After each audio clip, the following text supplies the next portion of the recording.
अस्सलाम वालेकुम जी। Fundamental of physics Halliday Resnick Walker का 10th एडिशन है। चैप्टर 5 है force and motion 1। Problem number 12 है। दो हॉरिजॉन्टल फोर्सेस हैं F1 और F2। ठीक है। अब वो किस पे लग रही हैं? 4 केजी की डिस्क पे लग रही हैं जो कि फ्रिक्शनलेस आइस पे स्लाइड करेगी, यानी वो डिस्क स्लाइड कर रही है। अब क्या जनाब, अब आपके पास जो एक्स वाई कोऑर्डिनेट है उनके मुताबिक हम एक इसे डिस्कस करेंगे। F1 जो है वो नेगेटिव पोजीशन डायरेक्शन में एक्स एक्सिस की जानी और उसका मैग्नीट्यूड 7 न्यूटन है और F2 का मैग्नीट्यूड 9 न्यूटन है। अब वो कहता है कि एक्स कंपोनेंट से हम Vx ऑफ वेलोसिटी डिस्क का फंक्शन होगा टाइम का, what is the angle of constant direction of force F1 and F2। तो शुरू करते हैं।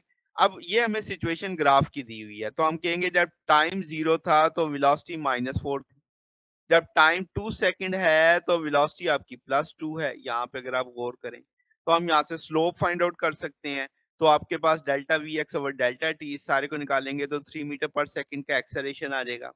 अब हम जानते हैं Fx का सोचना है, तो Fx बराबर आ जाएगा max। तो Fx आप कह सकते हैं कि उसने हमें बताया कि F1 नेगेटिव एक्स एक्सिस की जानिब है।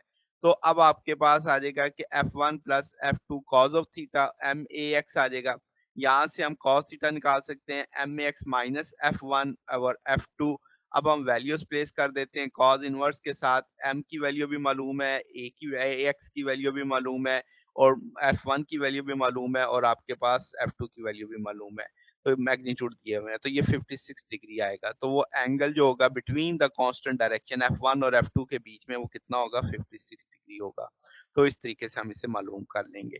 तो ये हमारे पास सॉल्यूशन था। अगर आपको इसमें कोई बात पूछनी हो, डाउट हो तो नीचे कमेंट्स में पूछ सकते हैं। वीडियो अच्छी लगी हो तो वीडियो को लाइक कीजिएगा, दोस्तों के साथ शेयर कीजिएगा, चैनल को सब्सक्राइब कर दीजिएगा। अब तक के लिए इतना ही, बाकी इंशाल्लाह हम नेक्स्ट देखेंगे। ओके, अल्लाह हाफ़िज़।